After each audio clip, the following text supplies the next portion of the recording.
What's up, everybody? This is the Booch, and welcome to episode 10 of the Boochcast reviews Darkside of the Ring. Now, we got a great episode for you guys this week, but before we get into that, there is one quick thing I need to discuss. Well, two things, actually. The first I want to talk about is, if you happen to notice, we have now moved the Boochcast to a new podcast hosting site. Now, before I made this move, I had already pre-recorded the last 9 episodes of Boochcast Reviews Darkside of the Ring. That's why we still mention SoundCloud at the end of those videos. But you'll notice in the comments sections, I posted links to the new hosting sites where we're going to be. So I wanted to take this moment to publicly say now that we are on those hosting sites. We are no longer on SoundCloud. Now, there's still a few episodes on the SoundCloud page because I'm making I'm slowly transitioning some of them to the Anchor page because some of the episodes successfully transferred over, others did not. But eventually, we are going to be getting rid of SoundCloud completely. Now, currently, you can find the Boochcast on Anchor. Go to anchor.fm/theboochcast. I have links in the description box where you can check out the new Boochcast. Also, not only are we on Anchor, but we are also on Spotify, Breaker, and Google Podcast. And all the links are down in the description box. So you can check out which hosting site you like the most. Pick that one. If you could follow us on all 4, that would be awesome. But if you have a personal favorite of the 4, feel free to follow us on that one and listen to the show at your leisure. So I have all the links down there in the description box, as well as the links to our social media pages as well. So I just want to make that clear because I know some of you might have been hearing SoundCloud in the last few episodes, gone over there and realized there's not a lot of episodes on SoundCloud. That's because we're slowly moving to Anchor. But at the time I made that decision, episodes 1 through 9 had already been recorded in advance. So that's why I still say SoundCloud at the end of those videos. So I just wanted to make that clear. So we are no longer on SoundCloud. We are now on Anchor, Spotify, Breaker, and Google Podcast. And you can find the links in the description box. The other thing I want to discuss real quick is the fact that I have to put another disclaimer at the beginning of this video. And that disclaimer is this. Once again, there's going to be some controversial moments on this show. And I'm not talking about anything controversial as far as mainstream goes, but I'm talking controversial as far as wrestling goes. Part of the reason I'm doing this episode by myself is because some of my co-hosts, Gator, Ricky Ross in particular, is way too emotional to be involved in this particular episode. Basically, because here's the way I see it. Every single person involved with the Brawl For All has either said or did something stupid in this documentary. So I'm putting everybody on blast. No one is safe. Which Gator didn't like because Gator is he's very pro Cornette and anti Vince Russo. So when I tried to have these conversations with him normally, Gator would keep saying, "But Mr. Michirelli, it's not his fault. It was shit stain." I'm like, "No, Gator, everybody's stupid. No, it was shit stain." Now, for those of you who don't know, shit stain is the term that Jim Cornette gives when he describes Vince Russo. He calls him shit stain. And since Gator is very much a Jim Cornette fan, he likes to call Vince Russo as shit stain as well. And so I'm letting you know, everybody, Russo, Cornette, all of them are getting put on blast because I heard stupid shit from all of them throughout this documentary. So I'm making that clear. So some of you wrestling fans might get offended by some of the shit that I say. But just know, the Booch keeps it 100, which means I'm guaranteed to offend somebody. So, with that being said, let's jump in. This, ladies and gentlemen, we are talking about the Brawl For All. In 1998, the WWE enlisted 16 wrestlers into a radical experiment, an unscripted, legitimate prize-fighting tournament.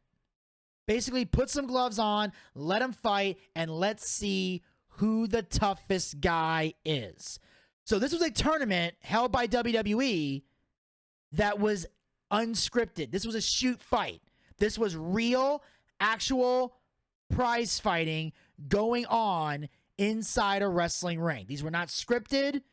The winner was not chosen in advance, and no punches were pulled. They were literally in that ring trying to knock each other the fuck out. Now, Jim Cornette claims it was the worst idea in the professional wrestling business, and it's been called wrestling's worst idea ever. Now, this is not the part where I put Cornette on blast because he does make a valid point. Do I think it's the worst idea in the professional wrestling business? Not really. It's definitely one of the worst. Definitely one of the worst. I think it probably had that title until Kenny Omega did that exploding barbed wire death match at AEW Revolution a few months ago. So, yeah, I would have to say that's the worst idea in the professional wrestling business. But Brawl For All, definitely up there. So they risk their lives and careers for a shot at the spotlight. For some, it would all come crashing down. And a lot of people legit got hurt.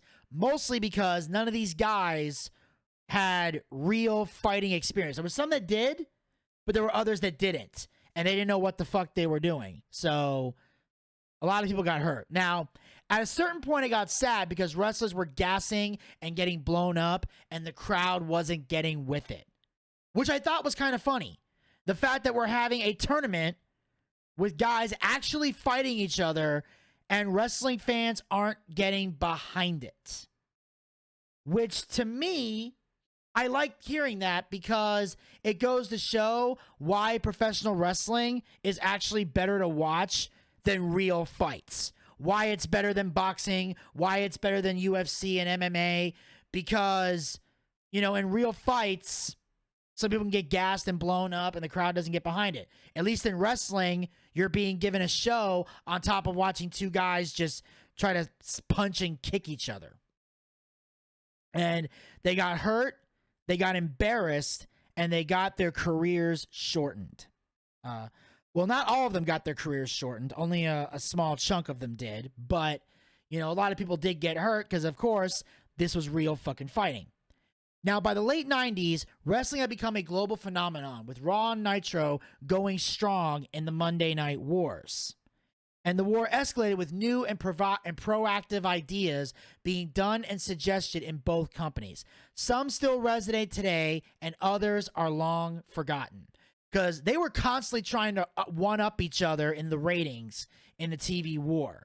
And that's why a lot of times Vince Russo had the ideas that he had was because he was trying to get ratings bumps so they could beat Nitro. Because at the time, Raw was getting their asses handed to them by Monday Nitro. That's why Eric Bischoff has a podcast called 83 Weeks. Because that's how many weeks in a row they beat the WWE. Until finally Mick Foley won the world title and it turned the tide. But anyway, Vince Russo, who started off as the head writer for WWE Magazine, and during that time the product was horrible because they had characters that were really horrible to watch on TV. From TL Hopper to the Goon to Mantar, you know, Bastion Booger, Red Rooster, just a bunch of weird, really bad gimmicks and cartoony things. Now, with the internet becoming popular, people were already exposed to the business and didn't want to see characters. They wanted to know what was really going on behind the scenes. And that's the interesting thing about Vince Russo, was that he said that, and he's 100% right. Wrestling fans today do, especially back then, especially today, do not look at wrestling as a show. They are in on what's going on. That's why if you're a really good bad guy, they'll still cheer you even though you're supposed to be a bad guy. That's why today it's almost impossible for heels to get their heat unless they do something controversial. You're not allowed to have heel heat in wrestling anymore. In order to get the fans to really hate you, you have to have fuck you, go away heat. You can't just have regular heel heat and get the crowd to boo. And that's sad in wrestling today. And that's why I laugh at so many internet fans who hate on Vince Russo. Because I promise you, the way Vince Russo books the Attitude Era and the way he booked WCW in the 90s and 2000s, if you gave any IWC internet smart mark the chance to book, they would book wrestling almost identical to how Russo books wrestling. I promise you, they booked the same goddamn thing. IWC should worship the ground Russo walks on, because all the shit that he did was shit that you wanted to see. But then you saw through Russo why that bullshit doesn't work. But anyway, Jim Cornette said it doesn't matter if people know it's rigged or not. He hates to use the word fake because even though it is predetermined, there's nothing fake about breaking your body down over the years in the ring. And that's a reason why I don't like the word fake, and neither does anybody else in the business. So Jim Cornette says, whether people know it's rigged or not, you still have to give them the show. And that's what Cornette believes. Now, Vince McMahon has always been the WWF. Vince McMahon looks at the magazine Russo is writing and says, this is what the show needs to be. So Vince Russo becomes the head writer of the WWE during the Attitude Era. He's now the head writer. He's the guy writing the show. Now, Vince Russo brought an outsider's perspective to the secret world of matchmaking. Russo felt he was more in touch with the fans than the wrestling lifers who lived inside the bubble. He wasn't afraid to push his vision of what wrestling could be. And to an extent, he's right. He did have an outsider's perspective. And I do think that in some cases, an outsider's perspective is helpful. But you also have to balance it with good booking from people in the business. You have to have a happy middle ground. If you have a room with just people like Cornette, shit's going to go downhill fast. If you have a room full of people who are just like Russo, shit's going to go downhill real fast. You got to have a little bit of both and keep them in the middle and find a way to get the two to work together. Now, I meant those personalities. Obviously, Cornette and Russo are never going to work together, even though if they really did, I think they would put together some kick-ass fucking wrestling if they could both get on the same page one day, which we know will never happen. Now, Cornette originally thought Russo was a goof, but that they could help him understand how the business works. Like, Cornette in the beginning was willing to work with Russo, was willing to help Russo, was willing to smarten up and educate Vince Russo. But after a few months, he realized Russo didn't want to learn how the business works. He wanted to do it his way, which was basically the route of the Jerry Springer show. And I think that's what frustrated Cornette, and that's another reason where I think Russo has a problem. Russo should have wanted to learn from Cornette a little bit. I know that he's the head writer and he has this vision, but it doesn't help to have somebody like Cornette, who does have booking experience, giving you some type of feedback or helping you in certain areas. Now, obviously, you know, Cornette can't dominate the whole thing. Russo has to be willing to stand up. Like, if Cornette rejects something and Russo feels really strong about it, he should voice his opinion. He's like, look, man, I want to go with this. Let me. But at the same time, be willing to listen to other ideas and compromise. Because you can't be the person that claims to know everything. The moment you claim to know everything about something, you're fucked.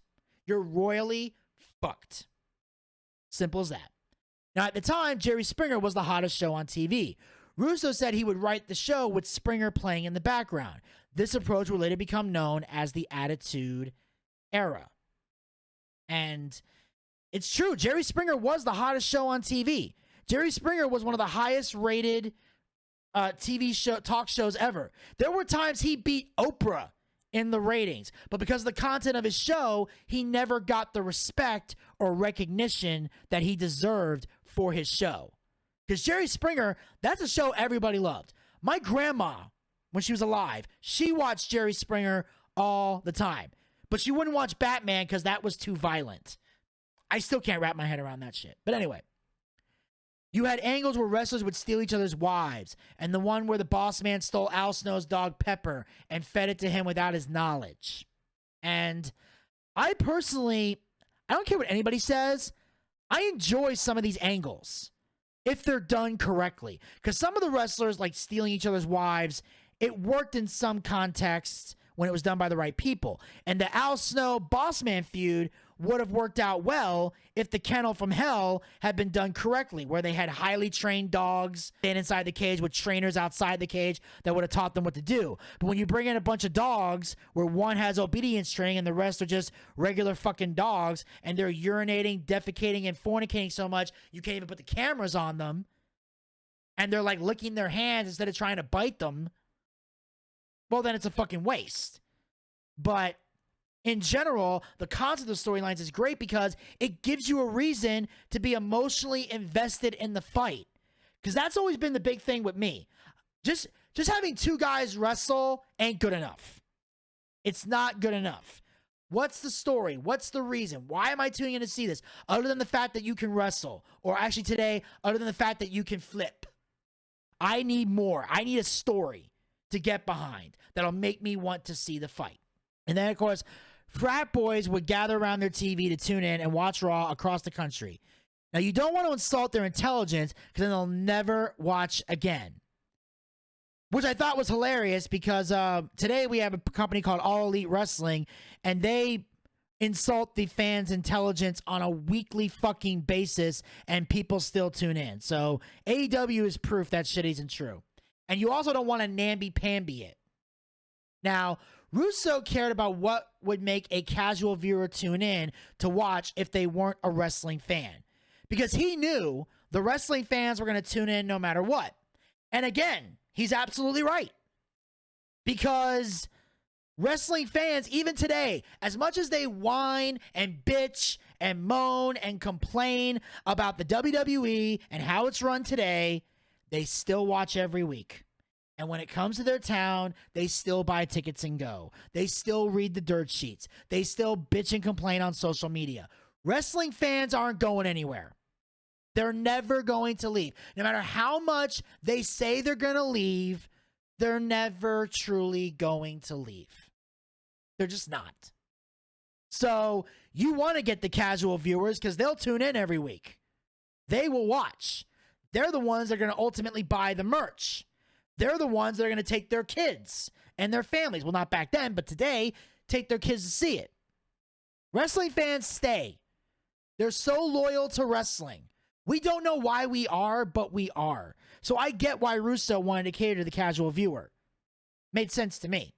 Now, to maintain their edge, WWE needed a constant stream of new ideas, something audiences had never seen before.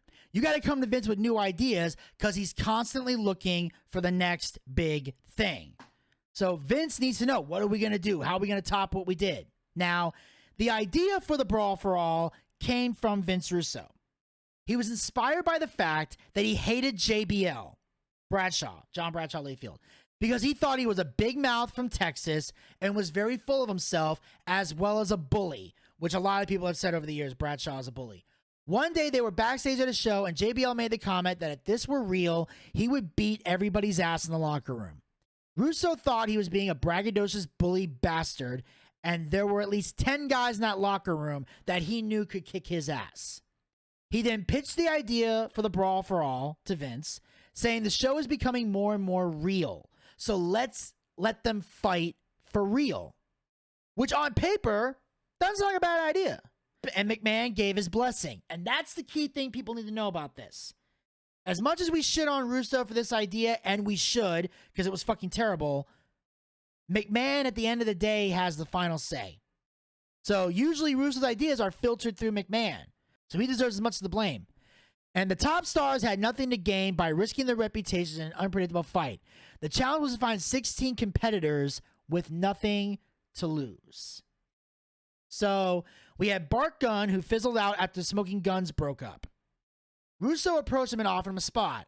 At first he said no, but Kevin Kelly convinced him to say yes because they felt it would elevate his career because the winner would get a run with Steve Austin, who at the time was being slated to eventually win the WWE Championship. And basically, they would get to work a program with him, which in the business means a series of matches, which means you get to work a series of matches, which means you're making money because you're working with the top guy, and whether or not you would go over against Steve Austin remains to be seen.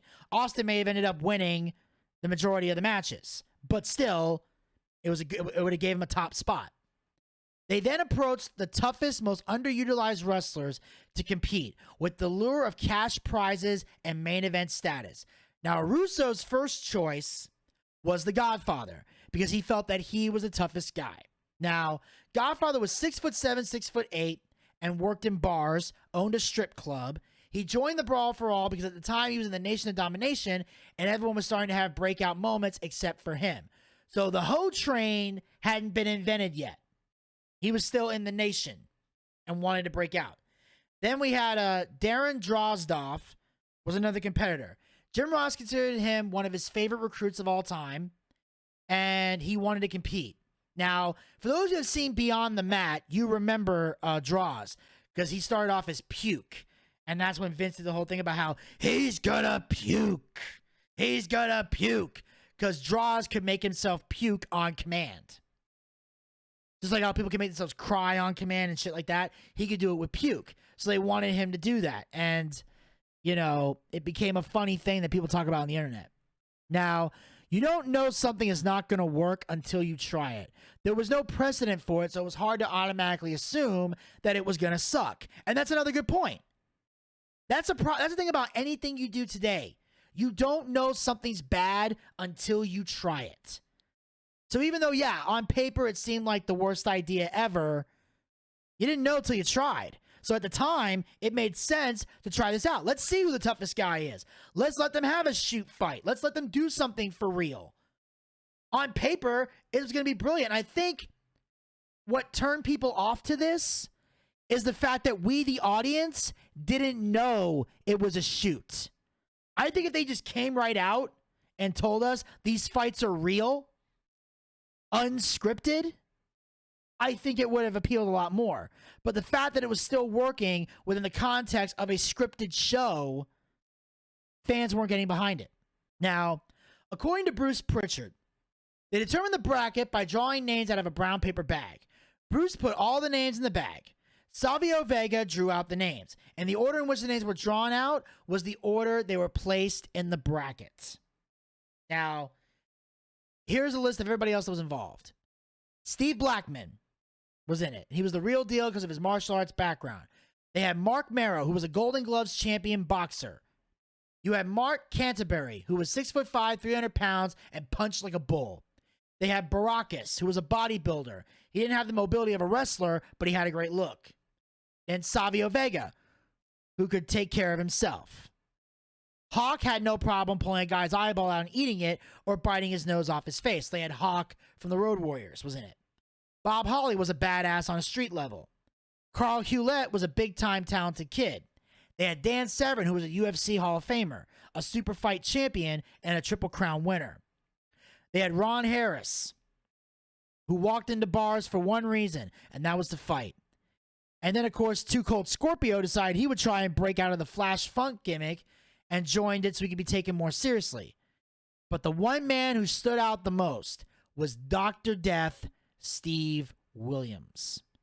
Four-time All-American football player and college wrestler, and he was Jim Ross's boy.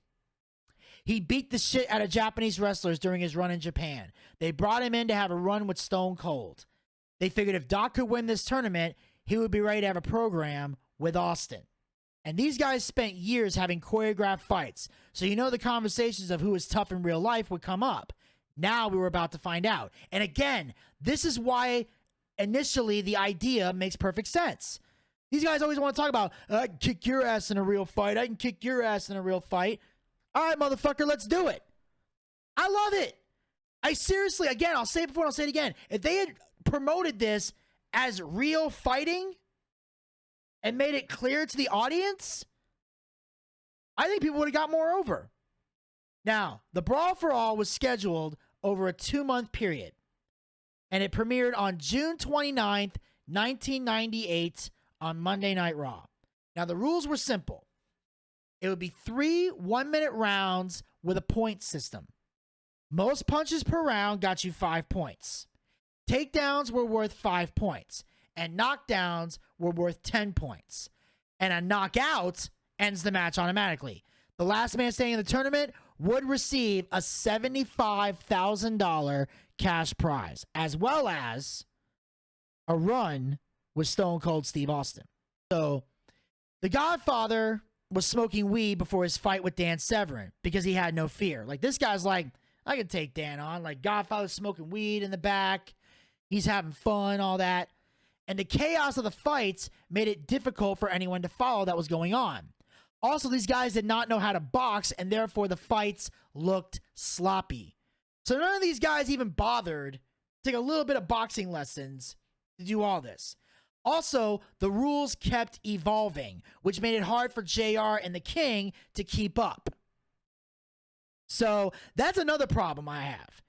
See, you can't keep changing the rules all the time.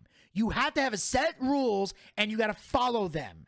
The more you start overcomplicating things, the harder you make it for people to follow what you're doing.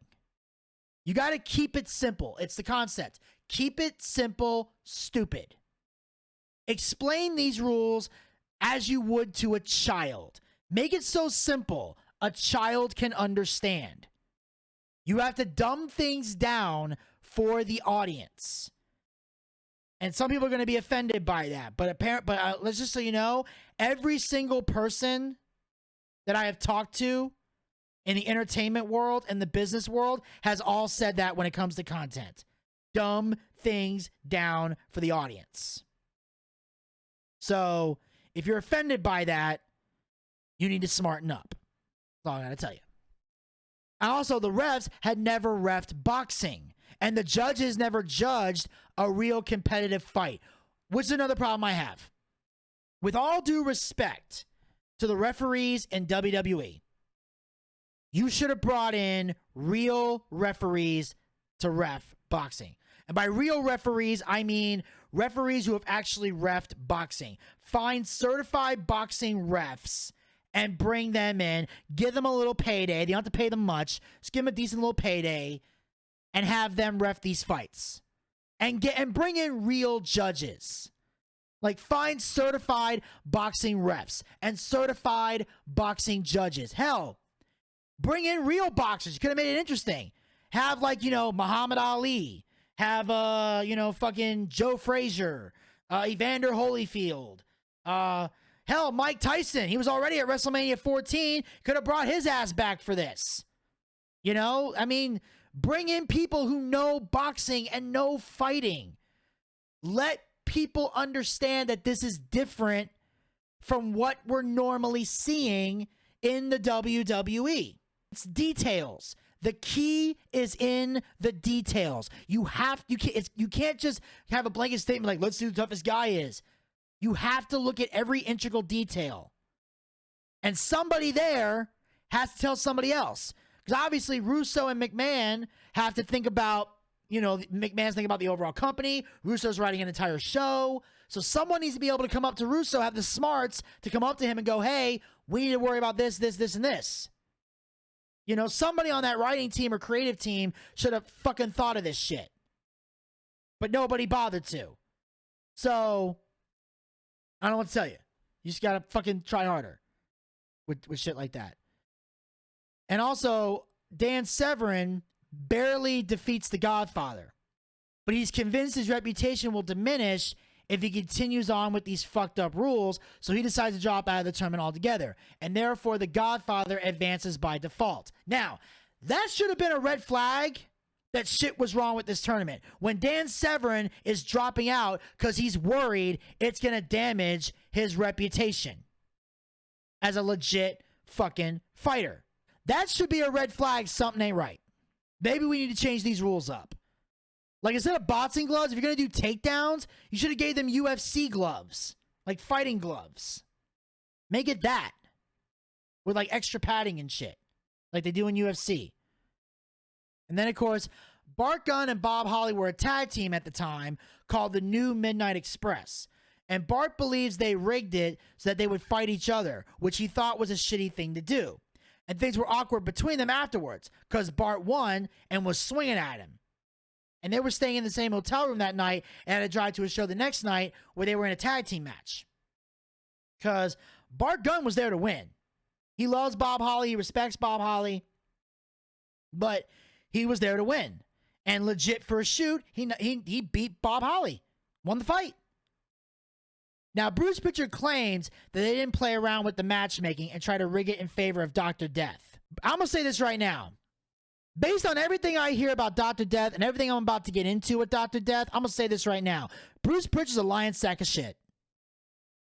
I believe 100% they played around with the matchmaking. I think 100% they rigged it. They might not have had an intention to rig it, but after a while they were like, let's switch some of these around. I really do. I honestly think everybody there was kissing up to Dr. Death. 100%. They were trying to get Dr. Death to win this because they knew because it was a shoot fight, they couldn't all of a sudden decide, hey, we're going to make this a work and we're going to give it to Dr. Death. No, we're going to put him in these situations because we're so convinced that Dr. Death can knock out anybody that We're going to put him in there because we know he's going to win. Yeah, Bruce is lying. 100% lying. Draws tore his bicep and ACLs during the tournament. It got to the point where JR was sick of watching and calling the fights because it was inevitable that someone was going to get hurt. But obviously JR pushed along because he's a professional, but whatever. Next, Bart Gunn gets the call saying he will face Dr. Death in the next round. And Bart says, why don't you arrange the brackets so we can fight in the end? Because I know you want this guy to win. And they said, no, we have all the faith in Dr. Death. At that moment, Bart realized they were designing this for him. Bart said, will I get heat from the guys if I beat him? And they said, oh, no. We got all the confidence in the world in him. So they're already counting out Bart Gunn. And everybody in the locker room was egging him on about knocking out Dr. Death. Bart Gunn was fueled with rage and was determined to beat him. Dr. Death pulled his hamstring towards the end of the fight. Bart hits a couple of lefts and rights and knocks him out. The injury causes lengthy rehabilitation, but the damage to his reputation proves far worse. Within a year, he would be out of the WWE entirely. Russo comes walking down the hallway and Cornette says, are you happy? You just cost the company $5 million in one night. He said, what are you talking about? Cornette says, you idiot. Dr. Death Steve Williams just got beat on live television in front of everybody. Russo said, what difference does it make? Bart Gunn's going to be a star now. Cornette says, I want to kill you. I would like to just squeeze you until your britches are full and your eyeballs pop out. Now, this is the part where everybody that I was worried about offending is about to get offended. Now, look, I've heard a lot of things that Cornette has said about Russo. And I've seen Russo's booking firsthand when I was towards the end of WCW. Now, here's the thing. 99% of the time, I side with Cornette. 99% of the time, I side with Cornette when he talks shit about Russo. The 1% where I side with Russo is on this subject right here. Because I don't see anything wrong with what Russo just said. Bart Gunn's going to be a star now. 100%. That should have been the mindset of everybody there. Because everybody there was acting arrogant and trying to be assholes about, oh, we're so convinced Dr. Death can win.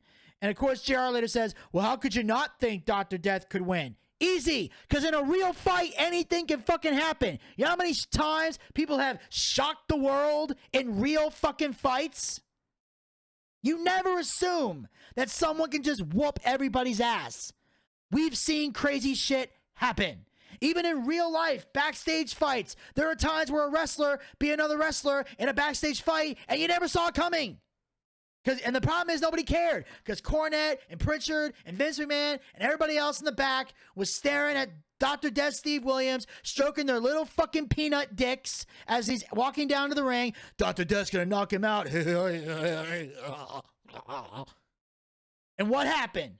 Bart Gunn went out there and put him on his ass. And instead of doing the smart thing, which would have been looking at Bart Gunn as the next big star, y'all started whining and crying and complaining like little fucking titty babies. It's fucking pathetic. Now, Russo said Dr. Death wasn't coming in at his peak. And it's fair to say his best years in wrestling were behind him, but the injury definitely cut his career short. Again, a lot of truth to that. Everyone was quiet, and management was pissed off because he knocked out JR's boy. Draws takes on Bradshaw, and he got screwed by retarded judges who couldn't judge a damn thing. Draws had legit takedowns, and they weren't getting called. And all Russo cared about was Bradshaw getting his ass kicked. That's all Russo cared about in the midst of all of this, was just to see JBL get his ass kicked. And Godfather was the manager of the Cheetah Strip Club from 5 a.m. to 1 p.m., and if there were any pimps in the bar, he would slap the shit out of them, and he was able to knock them out by slapping them. And he made it to the Final Four by defeating Too Cold Scorpio. Bart Gunn then knocked out the Godfather. Before that, he got hit with a left hand that knocked him down, and he could barely move his legs. He actually said, I don't have my legs. His legs got infected, he couldn't walk, and had to use a wheelchair for a while. That was the Godfather. So the Godfather was a legit badass, and Bart Gunn knocked him out. Now, people got injured and had to sit at home, which meant they couldn't earn, and there were little to no stars put on TV. Bart then goes to the finals against Bradshaw.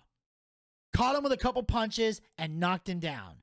But then he hit a couple more times, and Bradshaw went down and out. Had the jittery legs on top of that. Bart Gunn ends up winning the whole fucking tournament.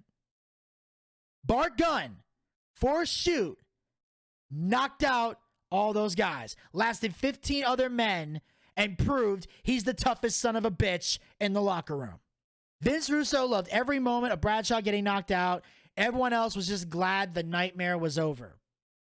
Now, Cornette believes he sabotaged the talent, the integrity of the business, got people legitimately hurt, and killed a future superstar, and doesn't realize he did anything wrong. Says Russo is a skid mark on the underwear of life. I still laugh at the fact that Cornette thinks Dr. Death Steve Williams would have been a future superstar. I don't see that happening. I honestly don't. I don't think it would have worked. I think that Cornette and JR and a lot of the old school guys were the only ones who gave a shit about Dr. Death. I promise you, with all the stars going on in the Attitude Era and with what the crowd was into, I don't think anybody really gave a shit about Dr. Death. I really don't. I don't think they would have cared. And if you really cared about his health and well-being that much, you never should have put him in the tournament. You should have just let him do something else and build the program with Austin another way. But instead, you put him in there because you were arrogant fucks who thought Dr. Death could kill everybody, and Bart Gunn whooped his ass. You have nobody to blame but yourselves on that one. Russo wants the feud with Cornette to end. They were arguing all the way back to the Montreal Screwjob, where Cornette said he wants to outlive Russo and piss on his gravesite. And if he can't physically get there himself, his wife has to wheel him to the grave or she's out of the will. Cornette was the steak of the business and Russo was the sizzle of the business. I agree with JR on that. I think Cornette's the steak, Russo's the sizzle. Like I said, if both these guys could work together, I think the wrestling business would be a hell of a lot better. But we know it can't happen. And of course, Cornette left the message on Russo's answering machine, threatening to kill him and his entire family. The message was, "I'd just like to tell you, you no good piece of shit, you motherfucker, what a piece of shit you are, and how you narrowly escaped getting put in a fucking hospital by me with a goddamn baseball bat for all you've done to me and my friends and the careers you've ruined and the shitty wrestling that you've produced, and I just want to make sure that you knew that from my own lips." Russo says this is wrestling. You're really going to kill me over wrestling. Cornette says, wrestling has been the most important thing in my life. Which, if you remember correctly, ladies and gentlemen, a while back, when I did the Von Erichs, I said that I laughed my ass off when Cornette said that the wrestling business is important, but it's not that important. And I said there was a moment where Cornette would be a hypocrite. That's the hypocritical moment right there. This is the same guy who in the Von Erich said, wrestling's not that important, yet here he's saying it's the most important thing in his life. So even Cornette can't keep his story straight. Anyway, Bart Gunn gets presented with the golden boxing gloves. JR claims there's no hard feelings. I don't buy that shit for a fucking second. Bart Gunn is waiting for his big push. He wasn't presented at a high level, and JR said nobody in the fight got over. And here's the thing. Again, they're saying about how he wasn't presented at a high level. It doesn't fucking matter. He won the Brawl For All. The fact that none of you, all these people, you have Bruce Pritchard, Jim Cornette, Jim Ross, Vince McMahon, Vince Russo, all these incredibly genius people who are supposed to be the best minds in the business, who are master bookers, who know everything about the business. You even got Cornette, a man who claims to know so much about the business, he shits on everything modern wrestling and thinks the old school way is the best way. He's a guy who has no problem flexing how great he is as a booker, but yet none of you sorry motherfuckers could find a way to get Bart Gunn over after the Brawl For All. Let me tell you something. Or, as my current new favorite wrestler would say, let me talk to you. I have never booked wrestling a day in my life. And with the exception of Gator Ricky Ross, nobody else affiliated with this show or co-hosting this show has booked wrestling a day in their lives. And yet, I promise you, if you got us all together and put us in a room for at least 2 hours, 2 hours, I guarantee you we could come back with a solid way to push Bart Gunn. Even with all the circumstances going on in 1998, if you gave us enough time, we would find a way to put this motherfucker over. The fact that none of you could figure that out. Yet I have seen way more worse situations that I've seen Cornette dig himself out of in TNA. I've seen ideas in Ring of Honor that he's had where he dug himself out of bigger holes than the fucking Brawl For All. You guys could have easily pushed Bart Gunn. Easily. If you're as good at booking as all of you claim to be, you could have found a way. Easily.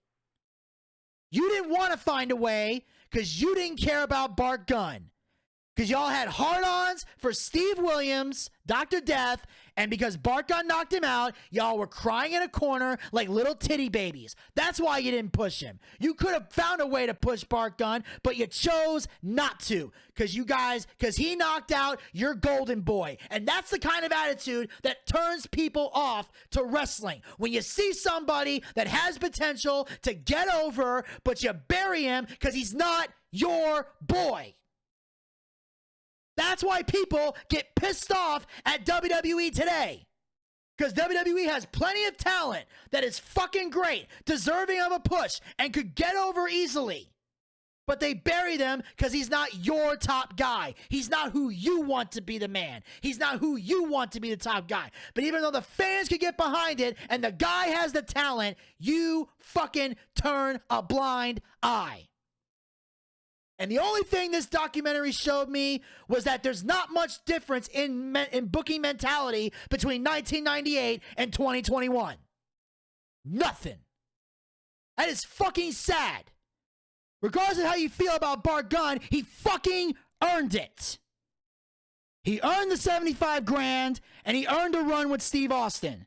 And you owed it to Bart to give him that run to see if he could make something out of it. And then if he couldn't make something out of it, then it's on him. But now we'll never know. Because y'all were selfish. And then, they didn't know what to do with him. As I mentioned before, they didn't know what to do with him. All these great wrestling minds, they don't know what to do with him. He sat at home for a long time. Then they decided to bring in Butterbean, who was a prize fighter with more than 50 wins under his belt. They had him fight Bart Gunn at WrestleMania 15. They sent Bart Gunn to a boxing school to learn how to box. Butterbean says Vince was pissed when Bart won the Brawl For All, so he was brought in as punishment. And they will deny it left and right, but that is fucking the truth. And on March 28, 1999, the WWE brings back the Brawl For All for WrestleMania 15. Butterbean knew he would knock him out in seconds because he wasn't a trained fighter. Bart tried to box and wasn't himself. If he had brawled like before, he would have had a 50-50 shot, but because he tried to box, he was easy pickings. Now, on this particular case, now I got to turn it over. Bart Gunn, I've been putting you over for most of this show, but now I got to blast you too, because this is where you fucked up. Now, I know in the documentary you acknowledge that you fucked up, so I'll give you that. But still, it's the Brawl For All, you idiots! Why would you try to go toe-to-toe with a real boxer? If you have rules and regulations that allow you to do things besides boxing to a boxer, you fucking do it. Why? Because they're out of their element. Boxers don't train themselves to take people down. They don't train to tackle. They don't train to kick. They don't train to do anything except take their fists and swing them. That's all they know how to do. You could have easily taken him down and got some points. Maybe hurt his leg. Maybe tire out his legs. You take him down enough times, he has a hard time getting up, especially Butterbean, because he's a big old fat fuck. If you're able to take that big old fat fuck and put him on his ass, tackling-wise, you make it easier, because he's got to struggle to get up. When people are that fat, they can't get up that easily. No matter how much in shape they are, he still looks like the boulder from Raiders of the Lost Ark. He would have a difficult time getting up. He would get winded from getting up. And while he's fatigued, you can start swinging a little bit. But because you decided to be, oh, I'm going to box him, boom, knocks your ass out. And Bart knew he was done in WWE after that. You're damn right you were done. Now that you got your ass knocked out, you have no gimmick. Because that could have been your gimmick.